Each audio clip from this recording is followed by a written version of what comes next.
ओढ़े बिना कैसे प्रवेश कर जाते हैं? खुले बाल, इसके लिए मैं काफी बोल चुकी हूं को पहले ही। खुले बाल रखना मतलब भूत प्रेत उसको लगा हुआ इसका प्रतीक है। हाँ, उसके जीवन में बहुत बड़ा संकट है, इसका प्रतीक है खुले बाल। वो मल को दिखाना चाहती है। ये बाल क्या है? मल है, इसको दिखाना अच्छी बात नहीं है। इसलिए माताओं, जब भी धर्म कार्य में आओ अपना सिर ढक करके आओ। तुम्हारे लिए इस संस्कृति में सिखाया गया है, बचपन से ही संस्कार दिए गए हैं। महत्वपूर्ण बात कहना चाहती हूँ जो मुझे आज कहना है। जब आप ऐसी वेशभूषा में रहते हैं, ऐसे हाव भाव से भरे रहते हैं, तो अन्य लोगों का मन चलायमान होता है, लड़कों का मन चलायमान होता है, फिर आपको प्रेम होता है। और जब प्रेम होता है तो आप उस वक्त ये नहीं देखते हैं कि आप किसके साथ में संबंध कर रहे हैं। फिर कहते हैं कि प्रेम में तो सब जायज होता है। आज पूछना चाहती हूँ कि नर्तन को पकड़ के किया क्या बता, और भोगों में रम करके लिया क्या बता। भोगों में रम करके क्या लिया? पूछो उन बूढ़े लोगों को जिन्होंने भोगों में अपना जीवन बर्बाद कर दिया। 80 साल के हो गए, 70 साल के हो गए, अब पछता रहे, काश हम भी अपना जीवन धर्म ध्यान में गुजारते, आदर्श जीवन जीते तो कितना अच्छा होता। आज पछता रहे वे। तो आपको मैं कुछ कहना चाहती हूँ। मित्र बनाते समय सबसे पहले आप आपस में मित्र बनाते हैं, लड़के लड़कियों को और लड़कियां लड़कों को मित्र बनाते हैं। तो उस समय मित्र बनाते समय और विवाह के पहले अगर आप इन बातों पर विचार करेंगे तो आप अवश्य ही रुक जाएंगे। क्या किसी लड़के की एक्टिंग, उसकी हॉबी, उसका पैकेज या लाइफस्टाइल से तो प्रेम नहीं कर बैठे आप लोग? बालिकाएं सोचना, जिससे आप प्रेम करने के लिए भाव बना रही हैं, आप प्रेम कर रही हैं, उसकी एक्टिंग, उसकी हॉबी क्या है, उसकी पैकेज अच्छी है, अरे इसकी लाइफस्टाइल बहुत अच्छी है, कहीं ये देख करके तो उसके प्रति आकर्षित नहीं हो रही है? किसी लड़के की बॉडी फिटनेस देख करके भी आकर्षित हो जाते, अथवा लड़के लड़कियों को देख करके, बात करने की स्टाइल से, हाँ उसकी खुश मिजाजी से तो प्रेम नहीं कर बैठे। सोच लेना, यदि है तो ये भावुकता है तुम्हारी, ये कामुकता है और बहुत ही जल्दबाजी कर रहे हैं। पता चलता है बात करने में बहुत ही हीरो है, और जब देखा विवाह में जाल में फंसा दिया, विवाह करके गया तो झोपड़पट्टी में रहता है, जात पात का पता नहीं, और दिन रात जिनके यहाँ पर हिंसा होती है, मांसाहार चल रहा है। अब क्या करोगी तुम? सोचना, जिंदगी बहुत खतरनाक हो जाएगी। क्या क्या होने वाला है देखना। जिस लड़के से आप प्रेम करती हैं या आप जिस लड़की से प्रेम करते हैं, देखना इसके दोस्त कैसे हैं, कॉलेज में इसका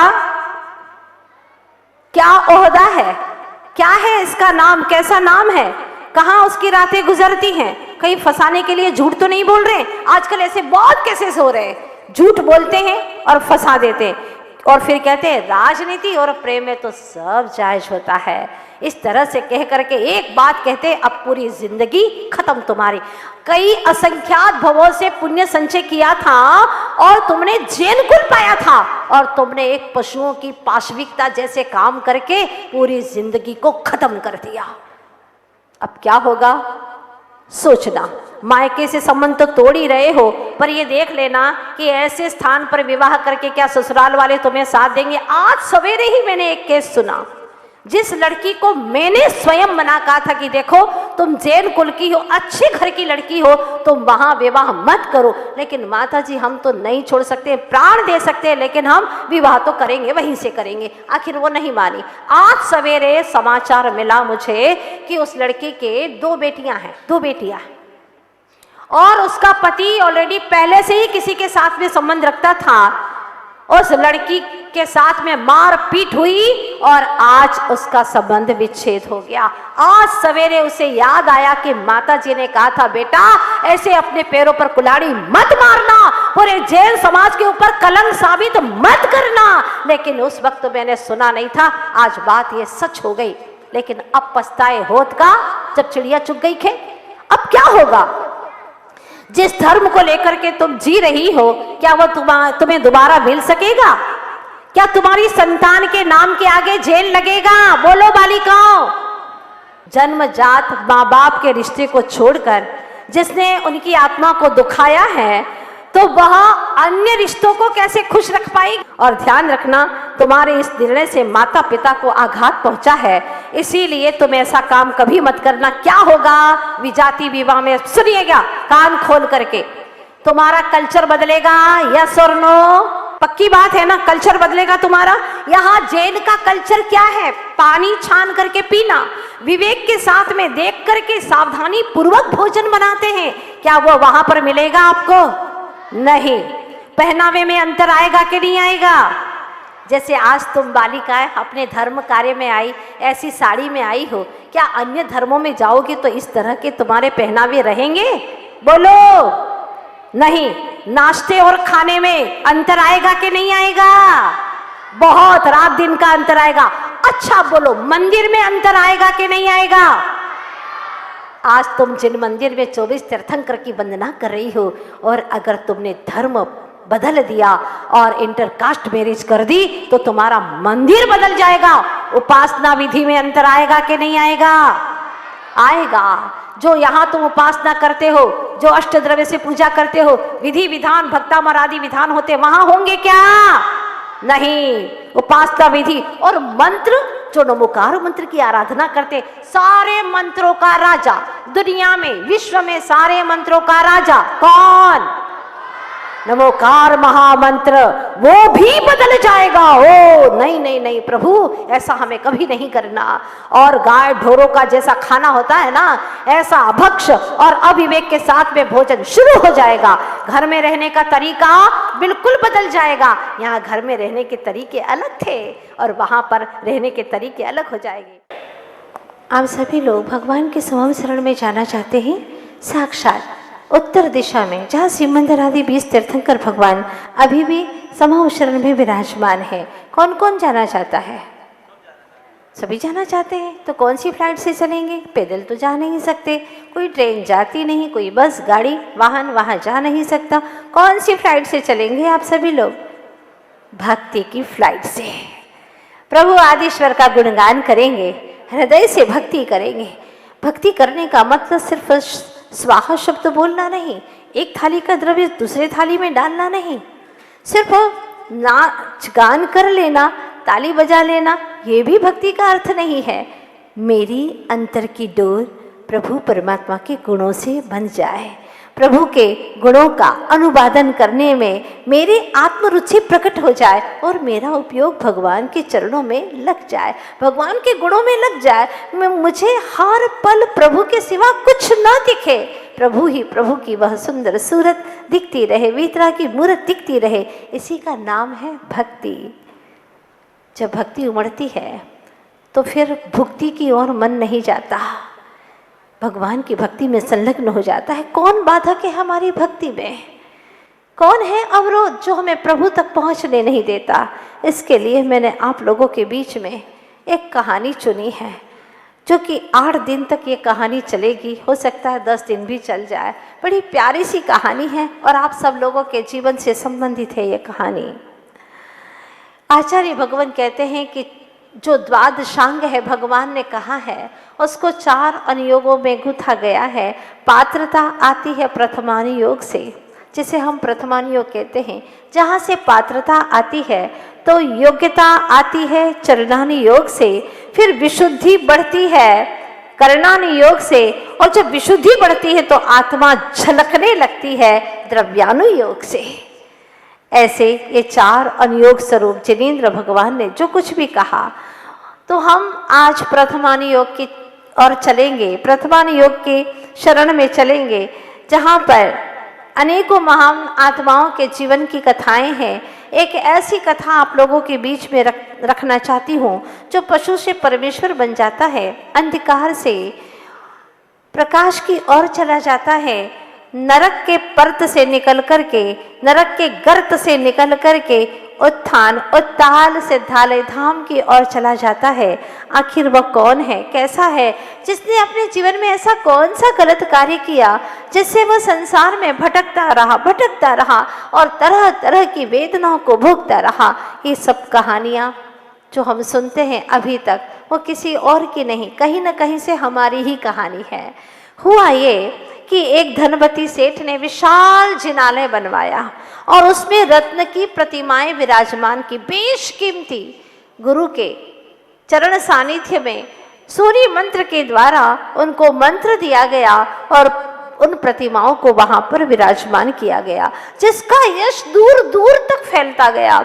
जब यह यश फैला तो एक डाकू के सरदार ने भी यह सुना और उसे मालूम था, क्योंकि वह आसपास के ही गांव का था, इसलिए उसे बहुत जल्दी सुनने में आया कि वहां पर रत्न की मूर्तियां विराजमान की गई हैं।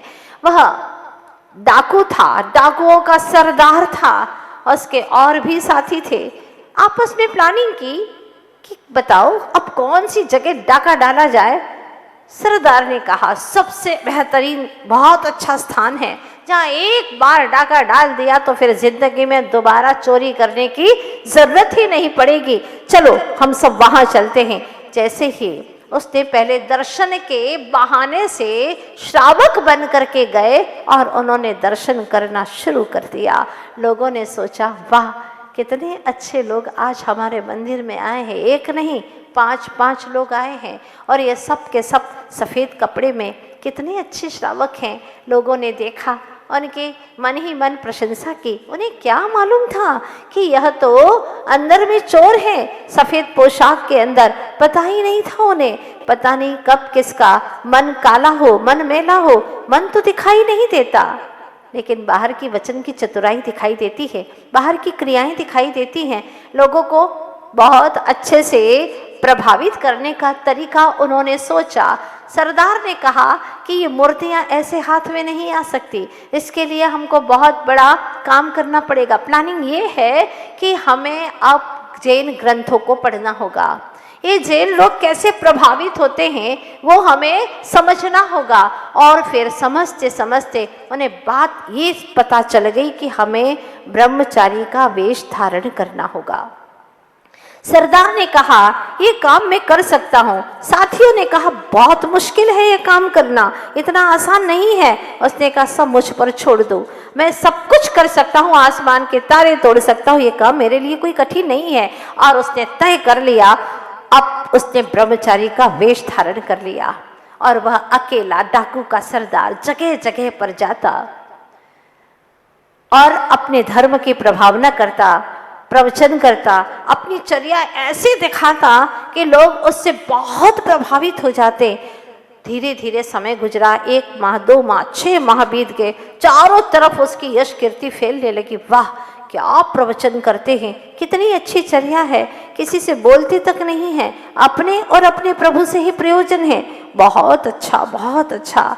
लेकिन भीतर में ऐसा ही था जैसा कि बगुला भगत होता है ना, बगुला ऐसा बैठा रहता है जैसे कि बिल्कुल ध्यान में लीन हो, लेकिन वो ध्यान इसलिए कर रहा है कि मछली आए और धीरे से उसको पकड़ ले। ऐसे ये पापी डाकू के सरदार में भी एक ही भावना थी, एक ही लक्ष्य था कि मैं कैसे भी करके ये जिनालय तक पहुंचूं और सारी मूर्तियों की चोरी कर लूं।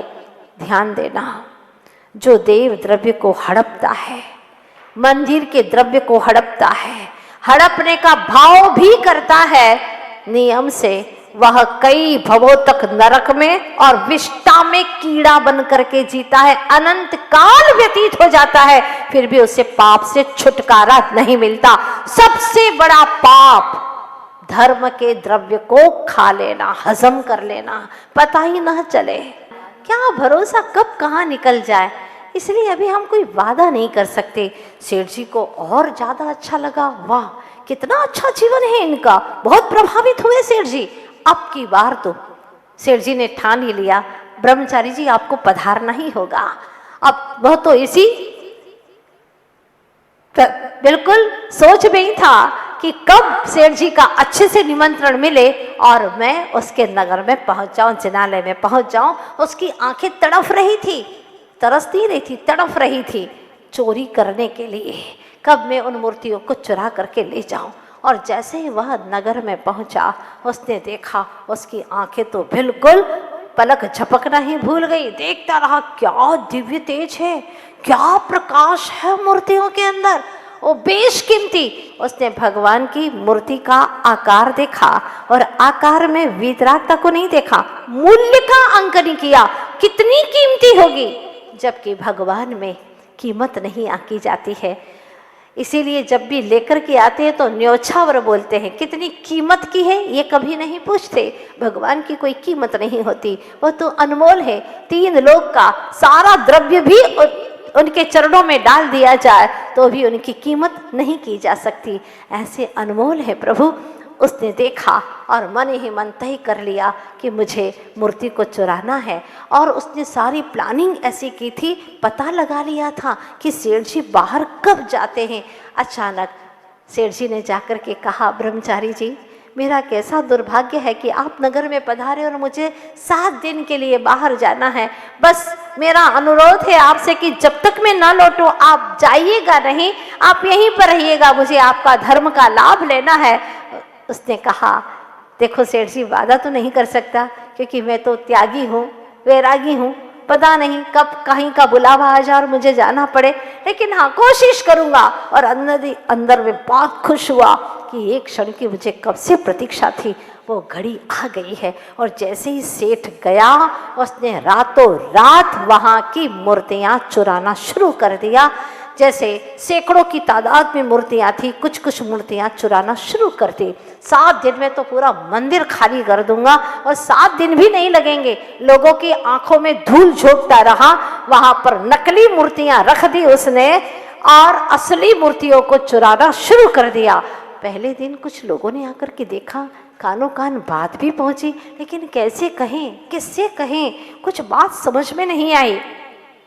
कहाँ वो दिव्य प्रकाशित मूर्तियां और कहाँ ये हल्की फुल्की, हाँ कैसी मूर्तियां रखती, कुछ समझ में नहीं आ रहा। आपस में चर्चा कर रहे हैं। 1 दिन हुआ, 2 दिन हुआ, और अचानक क्या हुआ, सेठ जी 7 दिन के लिए गए थे लेकिन वो पहले ही आ जाते हैं। अब देखते हैं कल क्या होने वाला है। यहाँ पर सेठ जी आ गए हैं और घमासान युद्ध होने वाला है, विवाद होने वाला है, ब्रह्मचारी जी को दंडित करने वाले हैं। आखिर क्या होने वाला है, या कर्म ही उसे दंड देने वाला है। तकदीर से लड़ाई इंसान की, ये कहानी है जी आगम पुराण की। तकदीर से लड़ाई इंसान की, था वह चोरों का सरदार, पहुंचा रत्न मंदिर के द्वार, छल से रत्न मूर्ति को चुरा रहा। छल से रत्न की मूर्ति को चुरा रहा है, पर इसके फल स्वरूप कर्म के उदय से क्या होने वाला है, इसको अभी मैंने यहाँ गुप्त रखा है। कल समय पर आएंगे और कहानी आगे बढ़ेगी। ये आगम की कहानी है, सब जीवों को बहुत ही बड़ी शिक्षाप्रद है। जीवन में कभी भी ऐसे पाप का भाव ना आवे, इसके लिए सजग रखना है अपने चेतन मन को। हो सके जितना भी दान दे, और बोली का पैसा एक बार बोल दिया तो फिर वह पूरा चुका दे समय तक, ऐसी भावना हमेशा आपके भीतर में बनी रहे। यही दान सार्थक है। लेने की भावना घोर पाप है। यह आगम पुराण की कहानी आगे क्या बताने वाली है, देखते हैं। बोलिए भक्तावर महामंडल विधान की, आचार्य गुरुवर्ष विद्यासागर जी महाराज की।